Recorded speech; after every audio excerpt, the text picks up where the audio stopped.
Hey guys, कैसे हो आप लोग। दिस इज योर नीलेश भैया। बहुत बहुत स्वागत है आपका हमारे इस यूट्यूब चैनल पे। दोस्तों, आज की इस वीडियो में हम लोग देखेंगे क्लास 10th यूपी बोर्ड वालों के लिए। जी हमें दोस्त, ये वीडियो केवल यूपी बोर्ड के क्लास 10th के स्टूडेंट के लिए है। आप सबके लिए इस वीडियो में हम लोग देखेंगे महत्वपूर्ण रचनाएं और उनकी विधाओं और लेखकों से संबंधित ऑब्जेक्टिव टाइप के प्रश्न।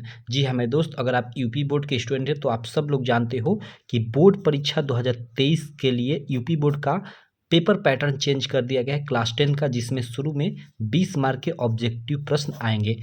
उसी क्रम में ठीक है, इस वीडियो में हम लोग देखेंगे महत्वपूर्ण रचना और उनकी विधाओं से संबंधित प्रश्न, क्योंकि इससे रिलेटेड आप लोग के बोर्ड एग्जाम में जो आप लोग की ये सारी की सारी जो रचनाएं हैं ना, आपकी बुक के जितने भी लेखक हैं, जैसे आप लोग के फर्स्ट चैप्टर लिखा है रामचंद्र शुक्ल जी ने गद्य पाठ वाला, ठीक है। सेकंड लिखा है जयशंकर प्रसाद जी ने। तो इन्हीं जो लेखक है, इनकी प्रमुख रचनाओं के नाम और उनकी कौन कौन सी मतलब जो विधाएं हैं उनसे रिलेटेड आप लोग देख सकते हो। इसमें से कोई प्रश्न 2 साल, कोई 3 साल, कोई 4 साल आ चुका है, तो ये कितने इंपॉर्टेंट होने वाले हैं।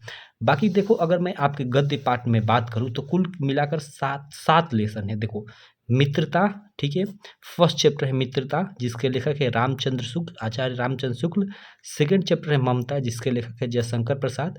और उसके बाद ये थोड़ा क्रम शायद यहाँ पे बदला हुआ है, लेकिन चलो कोई दिक्कत नहीं। मतलब एक मित्रता चैप्टर है जिसका लेखक है रामचंद्र शुक्ल, ममता है जिसके लेखक है जयशंकर प्रसाद, एक भारतीय संस्कृति है जिसके लेखक है डॉक्टर राजेंद्र प्रसाद, और एक अजंता है जिसके लेखक है भागवत शरण उपाध्याय, और एक है क्या लिखूं जिसके लेखक है पद्मलाल पूनालाल बख्शी। इनका पूरा नाम पद्मलाल पूनालाल बख्शी, बड़ा नाम है, मैंने यहाँ केवल पद्मलाल कर दिया है, ठीक है।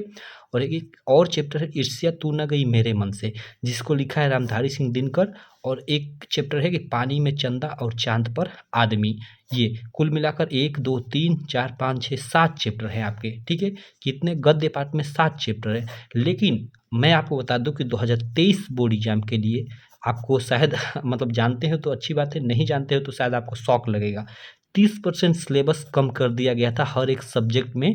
जी हमें दोस्तों, जैसे कोविड में पिछले साल, ठीक है, यानी 2021 बोर्ड एग्जाम के लिए पहले 30% सिलेबस कम किया गया था, या 2022 बोर्ड एग्जाम के लिए 30% सिलेबस कम किया गया था, उसी प्रकार 2023 बोर्ड एग्जाम के लिए भी 30% सिलेबस कम कर दिया गया था, जिसमें आपके ये मतलब क्या लिखूं, ऋषिया तू न गई मेरे मन से, और पानी में चंदा और चांद पे आदमी, ये 3 चैप्टर आपके ख़त्म कर दिए गए हैं।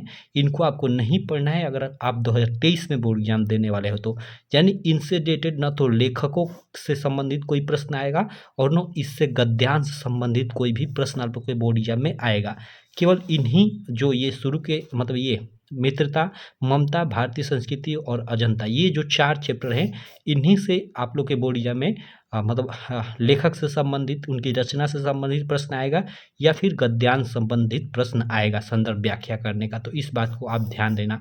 तो चलो, ये 1 2 3 ये जो 4 लेसन हैं, इन्हीं चारों लेसन के जो लेखक हैं उनकी प्रमुख रचनाओं से संबंधित हम लोग प्रश्न देख लेते हैं। देखो, यहाँ मैंने यहाँ लिखा है और इधर भी आप लोग देख सकते हो, ये सब लिखा हुआ है। तो चलो एक एक कर हम लोग देख लेते हैं। सबसे पहले हम लोग देखते हैं आचार्य रामचंद्र शुक्ल जी का। देखो, यहाँ रामचंद्र शुक्ल जी का मैंने यहाँ पे केवल 5 जो इम्पोर्टेंट रचना है उनको लिया है, आप लोग देख सकते हो। फर्स्ट है चिंतामणि। जी हाँ मेरे दोस्तों, जो चिंतामणि है काफ़ी इंपॉर्टेंट है, 2014, 16, 19 और 20 के बोर्ड एग्जाम में आ चुकी है ये प्रश्न, ठीक है। चिंतामणि अगर बात करूँ तो निबंध विधा की रचना है आचार्य रामचंद्र शुक्ल जी का, तो इसको आप लोग याद रखिएगा। सेकंड है रस मीमांसा, जो 2013, 14, 16 और 17 के बोर्ड एग्जाम में आ चुका है, ठीक है। और यह आलोचना विधा की रचना, ये विधा भी याद रखना, क्योंकि आप लोग के बोर्ड एग्जाम में ना विधा भी पूछ देगा। जैसे क्वेश्चन दे देगा कि रस मीमांसा किस विधा की रचना है, और आपको 4 ठे ऑप्शन दे देगा, चारों में से आपको चूज करना रहेगा, और जो सही ऑप्शन है उसको OMR शीट में भरना रहेगा। आप सब लोग जानते हो कि आपका 20 मार्क का जो ऑब्जेक्टिव होगा उसका आंसर आपको OMR शीट पे देना है, ठीक है। ये यूपी बोर्ड के नया पैटर्न जो 2023 का है उसके अनुसार, ठीक। चलो, अगली रचना है विचार विधि। ये भी काफ़ी इंपॉर्टेंट है, 2018 और 20 में यह प्रश्न आ चुका है, ठीक है। और यह भी निबंध विधा की रचना है। अगली रचना त्रिवेणी है, 2015 और 17 के बोर्ड एग्जाम में आ चुकी है, ठीक है। त्रिवेणी, ठीक है, और यह आलोचना विधा की रचना है। उसके बाद ये उतनी इम्पोर्टेंट नहीं है, लेकिन ये देखो 2015, 18, 19 3 साल आप लोग के बोर्ड में आ चुकी है, इसलिए मैंने लिख रखा है इसको। 11 वर्ष का समय इनका एक कहानी मतलब विधा की रचना है। तो ये 5 रचनाएं आप लोग याद रखिएगा, वो आचार्य रामचंद्र शुक्ल जी की ये 5 काफ़ी इम्पोर्टेंट रचनाएं हैं। चलो अब हम लोग जयशंकर प्रसाद जी का देख लेते हैं। भाई साहब जयशंकर प्रसाद जी का तो आपको मतलब बहुत सारी रचनाएं याद करना पड़ेगा, क्योंकि ये काफ़ी एक फेमस मतलब एक तरह से बोले तो लेखक भी हैं और कवि भी हैं। सबसे पहली रचना आप लोग आंधी याद रखना है, कभी आप लोग के बोर्ड एग्जाम में पूछी नहीं गई है अब तक, लेकिन काफ़ी इंपॉर्टेंट है, तो पूछा जा सकता है। इसके बारे में तो कोई नहीं जानता, तो इसको आप लोग याद रखिएगा। आंधी कहानी विधा की रचना है, ठीक है। उसके बाद आकाशदीप 2014 और 20 2 साल आप लोग के बोर्ड एग्जाम में पूछ चुका है, ये भी कहानी विधा की रचना है। पुरस्कार ये भी इनकी कहानी विधा की रचना है, जो 2015 में पूछा जा चुका है। और इंद्रजाल ये भी कहानी विधा की ही रचना है, जिसको पूछा जा चुका है बोर्ड एग्जाम में आपके 2013, 16 और 19 में, ठीक है। तो ये 4 आप लोग इनकी प्रमुख कहानियां हैं, आंधी, आकाशदीप, पुरस्कार और इंद्रजाल, ये याद रखिएगा। उसके बाद इधर आ जाते हैं, इनकी और कुछ रचनाएं हम लोग देख लेते हैं। यहाँ पे देखो, यहाँ पे आप लोग देख सकते हो यह रचना कंकाल, देख सकते हो काफ़ी इंपॉर्टेंट है। 2013, 18, 20 और 22 जो अभी रिसेंटली आप लोग का एग्जाम हुआ है 2022 का, उसमें भी आया था। ये उपन्यास विधा की रचना है, इसको आप लोग याद रखना, ठीक। देखो कंकाल, तितली, इरावती, ये 3 जो रचनाएं हैं काफ़ी इंपॉर्टेंट इनकी उपन्यास विधा की रचनाएं हैं, जिसमें इरावती अपूर्ण है, मतलब इसको शायद लिखते हुए उनकी मृत्यु हो गई होगी बीच में ही, ठीक है। मतलब इरावती को वो पूरा नहीं कर पाए, तो इसीलिए इसको अपूर्ण माना जाता है। आप लोग के बोर्ड एग्जाम में अभी इसको एक भी बार नहीं पूछा गया है, लेकिन इंपॉर्टेंट है, याद रखिएगा। कंकाल, तितली, जिसमें तितली 2016 और 17 यानी 2 साल पूछ चुका है, और ये कंकाल 4 साल पूछ चुका है, ठीक है। तो कंकाल, तितली, इरावती ये तीनों उपन्यास विधा की रचना है जयशंकर प्रसाद जी की, ठीक है। इसको आप लोग याद रखना। उसके बाद देखो ये 8वीं रचना मैंने इनका लिखा है कामायनी, काफ़ी इंपॉर्टेंट रचना है, 2022 का भी अभी मतलब जो बोर्ड एग्जाम हुआ है इसमें पूछा गया था। ये इनका एक महाकाव्य विधा की रचना है, ठीक है, महाकाव्य है प्रसिद्ध इनका कामायनी, ठीक। उसके बाद देखो स्कंदगुप्त, चंद्रगुप्त, ध्रुव स्वामिनी, ये याद रखिएगा, स्कंदगुप्त, चंद्रगुप्त, ध्रुव स्वामिनी। और एक यहाँ पे देखो मैंने भूल चूक से यहाँ नहीं लिखा था, नीचे लिख दिया हूँ, अजाशत्रु, ठीक है। क्या स्कंदगुप्त, चंद्रगुप्त, ध्रुव स्वामिनी, अजाशत्रु और एक घूंट, ये आपके 1, 2, 3, 4 और यहाँ पे एक, ये 5 प्रमुख ये नाटक, अजाशत्रु, एक घूंट, ध्रुव स्वामिनी, चंद्रगुप्त और स्कंदगुप्त, ये 5 इनके काफ़ी इंपॉर्टेंट नाटक है, जिसमें से ये एक घूंट आप लोग देख सकते हो 2015, 16, 17, 18, 20 कई साल आप लोग के 1, 2, 3, 4, 5 साल आप लोग के बोर्ड एग्जाम में पूछ चुका है और काफ़ी इंपॉर्टेंट है, तो इसको आप लोग ज़्यादा ध्यान देना। ऐसे तो आप लोग ये जितनी भी रचनाएं लिखी ये सारी की सारी इंपॉर्टेंट है, सबको आप लोग को याद रखेगा, ठीक है। तो स्कंदगुप्त, चंद्रगुप्त, ध्रुव स्वामिनी, एक घूंट और ये अजाशत्रु, ये आप लोग याद रखना, ये 5 इनके प्रमुख नाटक हैं।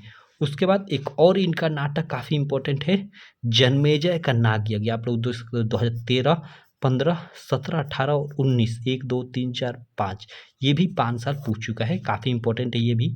तो जन्मेजय के नागयज्ञ इससे भी याद रखेगा, स्कंदगुप्त, चंद्रगुप्त, ध्रुव स्वामिनी, एक घूंट, जन्मेजय के नागयज्ञ और फिर ये अजाशत्रु, ये इनके नाटक हैं, ठीक है। और एक आप लोग ये याद रखिएगा, उतनी इंपॉर्टेंट नहीं है ये, लेकिन फिर भी 2019 के अभी बोर्ड एग्जाम में ये पूछा गया था, इसीलिए लिख दिया मैं, सज्जन, इनकी ये एकांकी विधा की एक प्रमुख रचना है सज्जन, ठीक। तो ये रचनाएं हैं जयशंकर प्रसाद जी की, कुल मिलाकर 15 रचनाएं मैंने लिखा है, इन सभी को आप लोग याद रखिएगा। देखो अगर आप 10th क्लास में हो तो ऐसा नहीं है ना कि ये रचनाएं आप लोग की मतलब बस 10th क्लास में, आप 11th में जाओगे तो 11th में भी काम आएंगी, आप 12th में जाओगे तो 12th में भी ये रचनाएं सब आप लोग के बोर्ड एग्जाम में काम आएंगी, ठीक है। तो आप सबको जरूर याद कर लेना। चलो अगली रचना देख लेते हैं हम लोग, राजेंद्र प्रसाद से संबंधित। देखो डॉक्टर राजेंद्र प्रसाद जी से संबंधित मैंने केवल यहाँ पे 4 ही रचनाएं लिखा है, और नीचे भगवत शरण उपाध्याय, इनसे भी रिलेटेड मैंने 4 ही लिख रखा है। तो मतलब यही इनसे इंपॉर्टेंट मुझे निकल कर मिला, तो इसलिए मैंने केवल 4 लिख रखा है। ऐसा नहीं कि डॉक्टर राजेंद्र प्रसाद की केवल 4 ही रचनाएं हैं, बहुत सारी रचनाएं हैं, लेकिन मैंने केवल 4 लिख रखा है। जिसमें से आप लोग देख सकते हो फर्स्ट है मेरी यूरोप यात्रा, 2015 में पूछ चुका है, यात्रा साहित्य या यात्रा वृत्त विधा की रचना है, ठीक है। और इसी नाम से एक राहुल संकीर्त्यायन की भी रचना है, ये भी याद रखना, ठीक है। तो यहाँ केवल ये याद रखो कि मेरी यूरोप यात्रा 2015 में पूछ चुका है, डॉक्टर राजेंद्र प्रसाद जी द्वारा लिखित यात्रा साहित्य की रचना है, यात्रा वृत्त विधा की रचना है। उसके बाद मेरी आत्मकथा नाम से, क्या मेरी आत्मकथा नाम से एक इनकी रचना है जिसकी विधा भी आत्मकथा है, और 2 बार आप लोग के बोर्ड एग्जाम में ये पूछ चुका है प्रश्न, ठीक।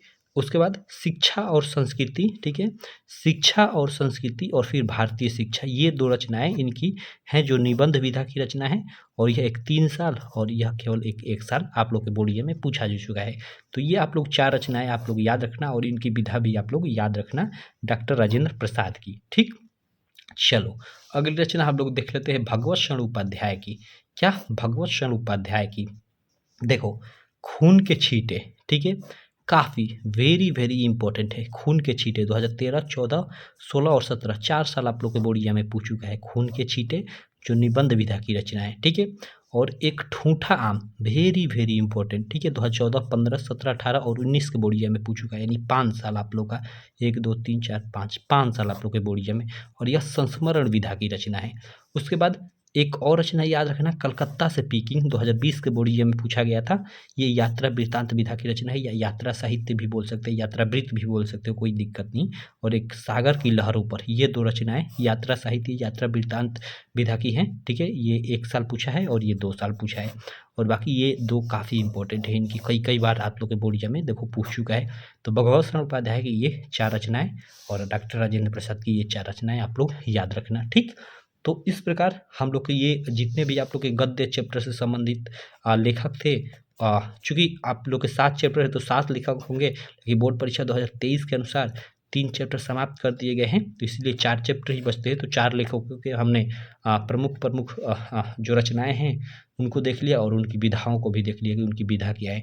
तो आप रचना के साथ-साथ विधा का भी नाम याद रखना, क्योंकि आप लोग के बोर्ड एग्जाम में जैसे इस तरह दे देता है कि खून के छींटे किस विधा पे आधारित रचना है, और आपको ऑप्शन में से छाँटना होगा कि निबंध, उपन्यास, संस्मरण, कहानी। तो आपको मालूम रहेगा तभी तो आप छाँट पाओगे। तो लेखक का तो नाम याद ही रखना कि खून के छींटे के लेखक भगवत शरण उपाध्याय हैं, ठीक। साथ में इसकी विधा भी याद रखना कि निबंध विधा की रचना है। इसी प्रकार आपको सब भी याद रखना है, ठीक है। तो चलो इस प्रकार ये हम लोग का हो जाता है पूरा का पूरा ये लेक्चर समाप्त। आशा करता हूँ ये वीडियो काफ़ी अच्छी लगी होगी। वीडियो अच्छी लगी तो यार चैनल को सब्सक्राइब कर देना, वीडियो को लाइक कर देना, और अपने सारे दोस्तों में, जी हाँ मेरे दोस्त, देखो ये वीडियो को बनाने में काफ़ी मेहनत लगता है। पहले एक एक मैं ये छाँट कर लिखूँ, खोज खोज कर लिखूँ। आपको लगता है कि हाँ हमने 10-15 मिनट में वीडियो देख लिया तो कितना मेहनत लगा होगा। नहीं यार, इसके पीछे बहुत ज़्यादा मेहनत लगता है। तो प्लीज़ यार अपने सारे दोस्तों में भी इस वीडियो को आप लोग शेयर करना, और चैनल को अभी तक आप सब्सक्राइब नहीं किए हो तो चैनल को भी सब्सक्राइब कर लेना। तो चलो मैं मिलता हूँ आपसे इसी प्रकार की नेक्स्ट वीडियो में, तब तक के लिए थैंक यू।